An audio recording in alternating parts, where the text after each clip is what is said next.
My point to you is this. Why do you guys get to decide which ideas are okay for a school library? Well, first, I'd like to say that no one is looking to ban books. And Moms for Liberty certainly isn't.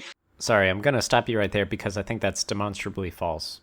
A 2023 PEN America report titled Banned in the USA, The Mounting Pressure to Censor, reported 2,912 book ban cases originating from 3 primary national groups, one of which is, you guessed it, Moms for Liberty. We've got a lot to cover here, and I don't have time to explain the blatant hypocrisy of names like Moms for Liberty, Citizens Defending Freedom, and Parents' Rights in Education, whose actions are literally limiting liberties, freedoms, and parental rights. But perhaps that's too broad. Let's narrow it down. Independent reported an instance where Moms for Liberty tried to ban 5 books in upstate New York. Fox News themselves reported on an instance where Moms for Liberty got the Anne Frank graphic novel banned. Pretty rough when you get called out by the home team. Article links in the description. They claim it was because of the nudity, amongst other things, and were quick and whiny to claim that they had no problems with the diary itself. Regardless, it's not a great look to be censoring forms of literature that depict the Holocaust. You should write the book, you should print the book, you should publish the book, you should sell the book should go into the public library in your community if taxpayers want to pay for it. And so we're not advocating for banning anything. What we're talking about is curating content in a library. Okay, so we're only a few seconds in, but we've already encountered 2 very important elements within the broader book banning debate, and more specifically, moves from the book banner's playbook. Number 1 is reshaping the narrative. This isn't book banning, it's curating content. You weren't robbed, you merely experienced a reduction in material possessions. This changing of the wording is extremely common in book banning conversations across interviews, speeches, articles, etc. Variations include removed, deaccessioned, weeded, pulled, and withdrawn. It certainly doesn't help the matter when journalists and reporters use these watered-down versions in their articles outside of quotes from those interviewed. Even this video itself indulges in this fantasy. How can you prohibit a book that's already on the shelves? That doesn't make sense. I think it's important to push back against these rebrandings. If you're looking to fight book bans, pointing out these deliberate watering downs and pushing back on them is a great place to start. There are far too many claims going uncontested in the realm of book banning debates and discourse. What I'm trying to avoid is this: an average person with no familiarity with the book ban debate as a whole to see an interview like this, take curating content at face value, and move on without suspecting a thing. The second is the implied dog whistling, which will become full-on dog whistling if/when they get to their claim/justification for what they're doing. Tiffany Justice, the one on the left, although technically they're both on the far right, continues, saying, quote, "You wouldn't have the same books in a medical college that you would in a seminary, and just because a book is printed doesn't mean it belongs in a children's library." Here's a fun little false equivalency for you. The first sentence is completely irrelevant, and the second one is sidestepping the issue. The reason I think the first sentence is irrelevant is that it's a sentence about relevance. The same books at a seminary would not be relevant for a medical college and vice versa. Except book banning, generally speaking, isn't about relevance. Banners focus the conversation on inappropriateness. It's not about relevance, it's about content. I mean, there's also more going on than just content, and the content might just be a dog whistle, but we'll get there. The second sentence is a textbook straw man, as she's easily refuting an argument no one is making. The fact that a book has been printed has never been the baseline or only requirement for a book to be added to a school library. I'm yet to come across someone who is genuinely arguing that the reason a book shouldn't be banned from a school library is because it was already printed, or it was printed at all. The interviewer then asks, quote, "Now when you say children, what do you mean?" At first outset, this sounds like a stupid question. I'm not entirely sure what he's driving at. If I was asking that question, I would be doing so to point out the deliberate usage of the word kids to refer to any student at even a K-12 school, in which many seniors would be 18 years old. The California Learning Resource Network reports that, quote, "The overwhelming majority of high school seniors in the United States are between 17 and 18 years old. So to say all students attending K-12 are kids is disingenuous, inaccurate, and just a cheap tactic to sway people using the hackneyed save the children excuse. We have to get these books off the shelves because a kindergartner might read it," and so on.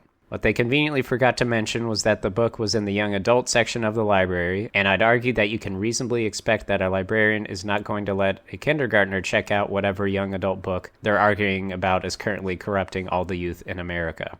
For someone just talking about relevancy, she seems to be under the impression that all books in a K-12 library have to be appropriate, by whatever her extremely biased agenda-pushing definition of appropriate is, for all students, which is absurd.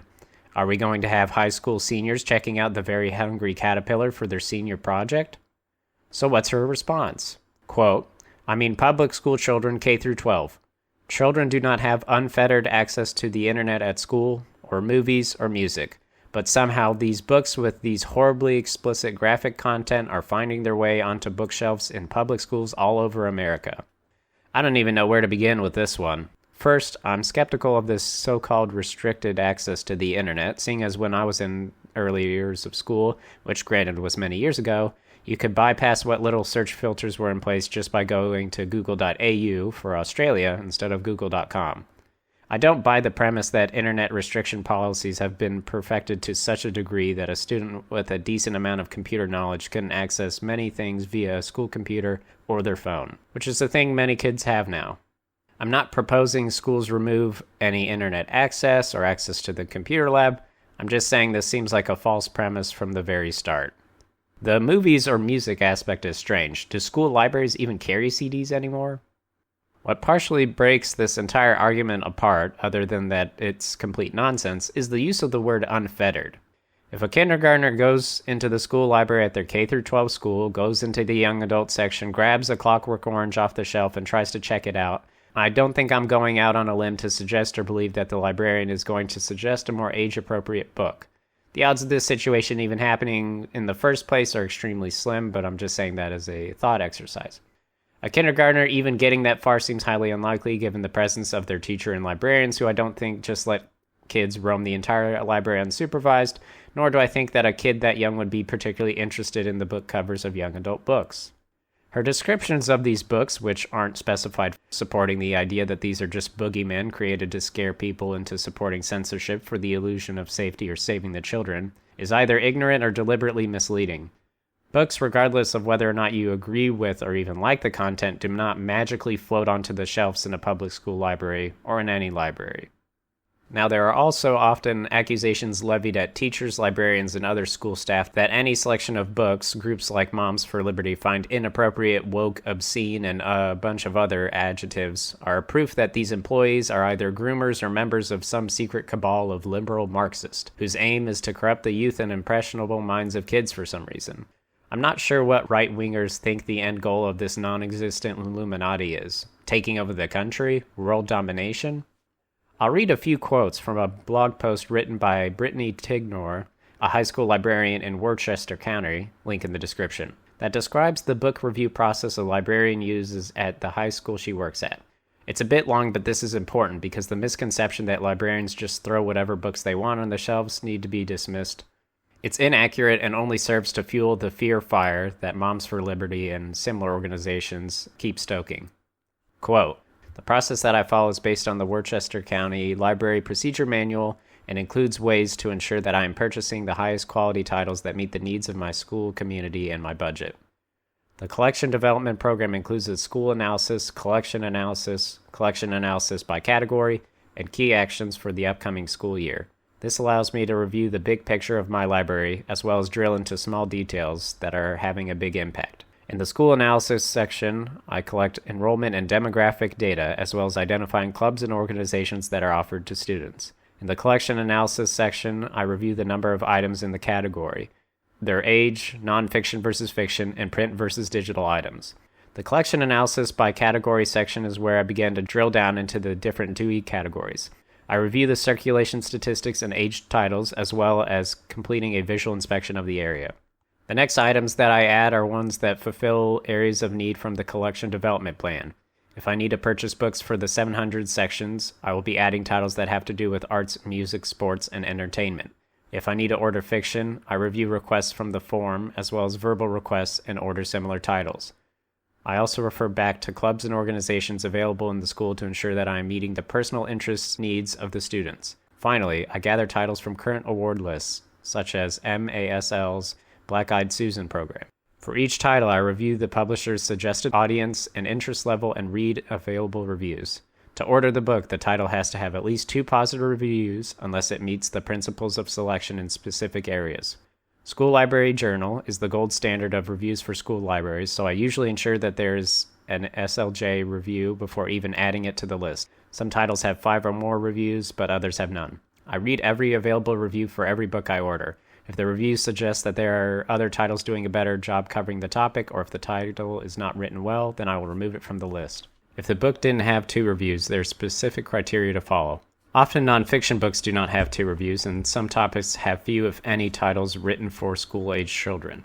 In this case, the book can be purchased, quote, based on student interest, curricular and content standards connections, grade level recommendations, and or professional recommendations in addition to the general selection criteria, end quote. At times, only the first book in a fiction series will be reviewed. In this case, a title, quote, may still be approved for selection based on student interest, curricular connections, and grade level recommendations in addition to general selection criteria, end quote. Due to the visual nature of graphic novels, our selection criteria requires that every graphic novel should be reviewed page by page before adding it to the collection. If a specific title has been requested and another titles can't meet the need, the title might be approved once the material is, quote, reviewed in its entirety by at least 2 certified individuals in the school system, i.e. school librarian, English teacher, administrator, coordinator, etc., and deemed appropriate for the collection based on the general selection criteria, end quote. So when someone questions why a book has been chosen, school librarians have a very good answer for why it was ordered. Perhaps more important than what this blog post says is what it doesn't say. What it doesn't say is, I exclusively buy books written by transgender black liberal Muslim communists. It doesn't say I just throw random books at the shelves and don't review them for content, relevance, appropriateness, etc. Nor does it say I put nonfiction history books on the shelves that explore and discuss negative, unpleasant parts of American history because I hate America and want white kids to feel bad about being white. This should go without saying, but in this enlightened era of culture wars, moral panics, and fear-mongering, I feel like it's necessary to state this point. But what does she know? She's just a high school librarian, not a fear-mongering politician or right-wing, quote, activist. Next, the reporter gives Tina a softball and basically asks, would you like to admit to being a homophobe on television? Formed as the question, quote, would it bother you as much if it were a male and female doing animations that are instructional for kids to understand that type of sexual relation? And she responds as such, quote, so the problem with the books that our chapters across the country have concerns with is that they are obscene. They are obscene and pornographic. It has nothing to do with if it's male and male, or female and female, or male and female. These are obscene and they are pornographic. Genderqueer is just one of these many books. Here's My Body is Growing, a guide for children ages 4 to 8. I could read to you out of this book. It is disgusting. It is with a man and a woman, 20 years old. It is not appropriate. This is for ages 4 to 8. Kindergarten through 3rd grade, interjects Tiffany Justice. So let's hear the reading. Sabrina's vagina becomes moist and warm, and Marco's penis gets very stiff. Marco then pushes his penis into Sabrina's vagina, always in and out. That feels great for both of them. It tells you before this that they are unmarried and living together and 20 years old. This is appropriate for 4 to 8-year-olds. This is found in grade schools all across the country. All right, let's start with the obvious. This is their opinion, an opinion they are attempting to weaponize. Obscene. Where have I heard that word recently? Oh yeah, it was when one of those books they used as an example was ruled as not obscene in a court of law, but that's another video. There's a conversation to be had whether or not you think that My Body is Growing is appropriate or not. Calling a sex education book pornographic seems disingenuous and manipulative. Again, in their ignorance, they've stumbled upon an actual conversation to be had, but decide instead to cherry-pick one example as if it accurately represents all other books they're challenging. I'd argue the biggest flaw here is that this is one example, and yet challenges are happening by the hundreds and reaching thousands total across the nation. Do you think every one of these challenges were for a sex education book aimed at a younger audience? That none of those books were attacked for ideological beliefs or prejudice? Do you think they just so happened to pick this book, or they went looking for the most extreme book they could find and propped that up as if all other books being challenged, and some of which are being banned, are at that level of what they deem inappropriate? Another relevant factor they conveniently forget to mention is that no one is forcing kids to read this book. They don't say that it is required reading as part of curriculum for any K through 12 classes. We're just supposed to blindly grab our pitchforks and torches and join the mob challenging hundreds and hundreds of books. Many of these challenges are based on the potential corruption of the youth, a claim with seemingly no evidence to back it up. There's another part here that I find quite telling. It tells you before this that they are unmarried and living together and 20 years old. Quick question. Outside of what I'm going to guess is your likely religious reasons for the disapproval of unmarried people living together and having sex, objecting to that aspect of the book seems to undermine the whole claim that this is about appropriateness, obscenity, porn, etc. That's literally just a difference in beliefs, which most certainly shouldn't be a justification for banning a book. So beliefs you don't agree with or lifestyles you don't endorse are also reason enough for bans? I thought this was just about getting porn out of schools. Now unmarried people living together and having sex is another strike against it? How old does someone have to be before they can be introduced to beliefs and ideas other than yours? They then have the nerve to basically call him a liar, more accurately stating falsehoods, about something that presumably happened earlier in the interview but wasn't in the clip I found, or was in a previous newscast. But he claps back, so I'll let him take the mic on this one. They're clearly projecting, and their persecution complex comes shining through here like the beacon of insecurity and paranoia that it is. Such, quote, evidence is fairly typical of them and similar organizations, which boils down to one right-wing extremist vouching for another one, as if it was even remotely meaningful proof or a valid vote of confidence. He then brings up good points, one of which I've already brought up, i.e. the wide breadth of ages in K through 12. Quote, what I'm saying is there's a difference between K through 3 and up to 12. And then there's a secondary concern, which is, where does it stop? Which ideas do you stop at and get comfortable with? That this bothers you, that it's openly pornographic and kids can get it. Okay, but where do you draw the line? And who gets to draw it? I like that he's pointing out that banning books is ultimately an attack on ideas, regardless of how it's presented, as some sort of act of moral purity, protection, or defense of innocence for the youth. I'm not sure if he's agreeing that the book is pornographic or just framing their statements in his question. Hopefully the latter. Where do you draw the line is of course an impossible question for people to answer, as they're trying to push this as far as possible for their own self-interests. The line has already been crossed given that there's plenty of legal cases on the subject. Those are their own video. But I think from a legal standpoint, there's definitely some precedence to claims that these moves are infringements on the First Amendment. His last question on who gets to draw it also gets at the heart of the matter, which is the few choosing for the many. Not in a democratically elected sense, but small groups of extremely motivated and angry so-called activists attempting to inflict their will and beliefs on everyone else. So I think what's happening right now, as far as this conversation about book banning, you saw President Biden speaking about it in his re-election campaign video. It's become extremely politicized. Sorry, I'm going to stop you right there again. I don't think it can become politicized if it was politicized from the start. Also, there's the self-serving implication that now that a Democrat has anything to say on the matter, the issue is politicized and we're moving away from what really matters, which is apparently blindly accepting and allowing the whims of pressure groups to censor schools and public libraries across the U.S. This is classic politics and sports logic. When my team does something, it's because it's the right thing to do or it's because the ends justifies the means. If the opposing team does it, though, it's against the rules and evil, and ref, are you even seeing this? But please, continue not answering the impossible-to-answer question about when your insatiable hunger for censorship will be appeased.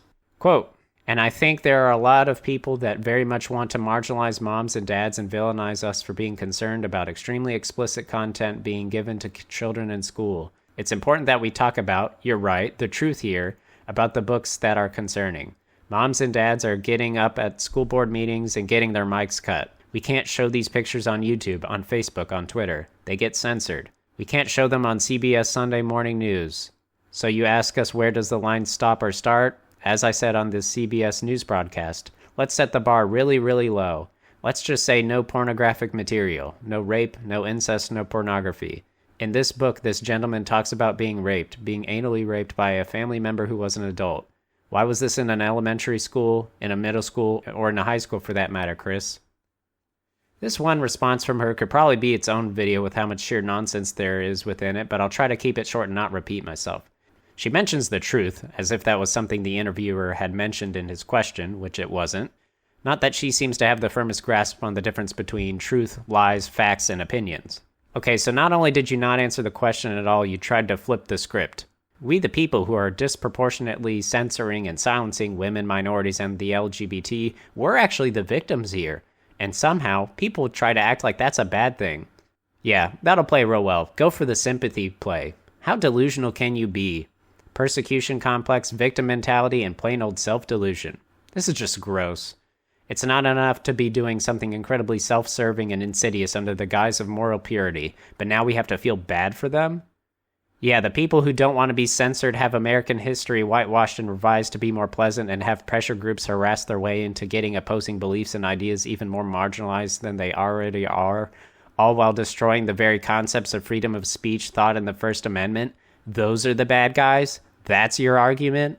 It's pretty obvious that they're not being villainized for being concerned about book content, rather their approach to it being so antithetical to the concepts of democracy, the First Amendment, those so-called parental rights they're always going on about, and so on. Again, no one is forcing kids to read many of the books they're objecting to, but that doesn't play well with their narrative, so therefore it must not be true. The mic's getting cut thing is probably its own video as well. As she doesn't give any specific examples, I'm going to rely on my general knowledge of their playbook.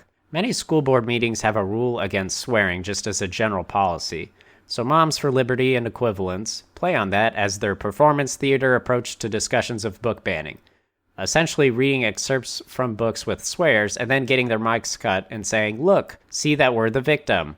Also, we can't even read these books aloud to adults. That's proof they're inappropriate to children." This is an obvious false equivalency, as the mics were cut based on violating school board meeting policy, not because they were getting too close to revealing the truth about a secret cabal's plan to indoctrinate children across America. It's a very disingenuous and scummy tactic that I worry continues to prove effective at rallying people to their cause. Also, to be clear, I'm not taking a pro-censorship side against Moms for Liberty or equivalent groups. I'm simply trying to explain the context in which these potentially theoretical or potentially real, I don't actually know, instances of mics getting cut are actually occurring. The pictures thing is another false equivalency, as if the content policies of private corporations are the ruler by which we measure school content policies. Also, YouTube, I believe, does have a nudity exception if it's for educational purposes, which these books presumably are, so that's another convenient oversimplification or overlooked detail to serve their narrative. The irony about their posts or photos getting censored seems completely lost on them. Even in her simplified setting the bar really low premise, she conveniently completely ignores the subjectivity of it all. What's to stop people from accusing books they don't like as porn and getting them banned? Because that seems to be a large part of their game plan currently. Who gets to decide what is and isn't porn? Since it's so politicized, as she herself pointed out earlier, doesn't that make such a naive and simplistic approach vulnerable to exploitation by whichever political party is making the call? Has she ever heard of the Miller test? We don't have time to get into it, that's another video. One of the worst parts of the clip of this interview is that it just ends on her rant at the end. Maybe on TV he had some sort of response, but it certainly doesn't help the freedom of speech cause to let all those ludicrous statements and unsubstantiated claims go uncontested. Whether All Boys Are Blue was even in any elementary school libraries is difficult to verify, as she didn't specify which ones. Same goes for middle school. The high school is where I'd imagine her already overreaching approach seems to reach the limit for those more on the middle of the issue. Talk about inappropriateness all you want, although that's rarely the only factor at play, but as we've already established earlier, there are many 18-year-olds in high school, legal adults, so her save the children argument doesn't play there. Then what's the excuse?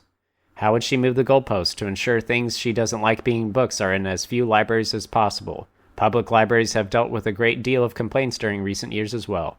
There's a bunch of nuances and tangents conversations like this bring up, but there's not nearly enough time for that in this video. I plan to do more videos like this so we can explore some of the recurring patterns and themes more deeply. I just wanted to raise awareness of what organizations like Moms for Liberty claim to be fighting for, and how incongruous that is with their actions. So if you care about freedom of speech at all, or at a minimum don't want pressure groups like Moms for Liberty dictating what your kids can't read, I'd recommend paying attention to what's going on at your local school district. Go to school board meetings, run for school board if you don't want a small handful of people claiming to speak for the community to continue to serve their own interests and agenda. As it stands, the forces of ignorance and indifference seem well poised to continue worsening this trend of book challenges and book banning. Thanks for watching.